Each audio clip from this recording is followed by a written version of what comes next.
দর্শক, এই মুহূর্তের সবচেয়ে বড় খবর, আবারও চাকরি বাতিল, শেষ রক্ষা হল না।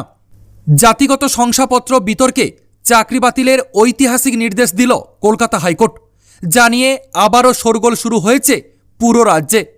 সম্প্রতি 5 লক্ষ ওবিসি সার্টিফিকেট বাতিল হয়েছে, আর এমনই পরিস্থিতিতে ফের চাকরি বাতিলের ঐতিহাসিক নির্দেশ দিয়েছে কলকাতা হাইকোর্ট, যার ফলে কার্যত হুলুস-তুলুস কাণ্ড নবান্নে।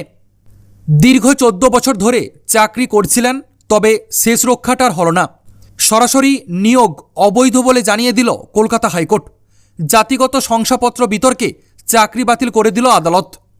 1997 সালের 17 ফেব্রুয়ারি জামবনি ব্লকের দুবড়া আদর্শ বিদ্যা মন্দিরের 4র্থ শ্রেণীর শিক্ষাকর্মী পদে যোগ দিয়েছিলেন সুতপা হাটই নামে এক শিক্ষাকর্মী।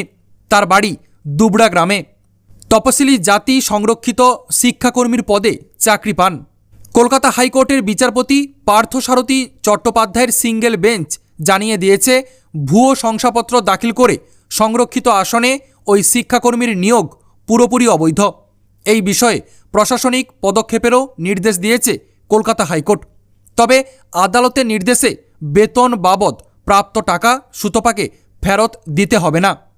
জানা যাচ্ছে 2011 সালে একটি মহলের অভিযোগের ভিত্তিতে সুতপার জাতিগত শংসাপত্র নিয়ে প্রশাসনিক অনুসন্ধান শুরু হয়। ওই বছরই ফেব্রুয়ারিতে সুতপার জাতিগত শংসাপত্র বাতিল করে দেয় ঝাড়গ্রামের তৎকালীন মহকুমা শাসক। এরপর অতিরিক্ত জেলা মাধ্যমিক বিদ্যালয় পরিদর্শকের নির্দেশে 2011 জুন থেকে সুতপার বেতন বন্ধ হয়ে যায়। যদিও পাল্টা জাতিগত শংসাপত্র বৈধ বলে দাবি করে কলকাতা হাইকোর্টে রিট পিটিশন করেন তিনি। বেশ কয়েকবার শুনানি হয়। অবশেষে রায় সুতপার বিপক্ষে গিয়েছে। যদিও সুতপার দাবি তিনি চক্রান্তের শিকার। সঙ্গে বলেছেন, এই রায়ের বিরুদ্ধে কলকাতা হাইকোর্টের ডিভিশন বেঞ্চে তিনি অ্যাপিলও করবেন। আর এখন দেখার বিষয়, কলকাতা হাইকোর্টের ডিভিশন বেঞ্চ থেকে কি রায় উঠে আসে, যার দিকে তাকিয়ে রয়েছে লক্ষাধিক চাকরি প্রাপকরা। তো দর্শক, আপাতত এতটাই। পরবর্তী গুরুত্বপূর্ণ ইনফরমেশনগুলো সবার প্রথম পাওয়ার জন্য অবশ্যই WB ট্রেড ইনফরমেশন চ্যানেলটিকে সাবস্ক্রাইব করে রাখুন এবং যুক্ত থাকুন আমাদের সাথে। ধন্যবাদ।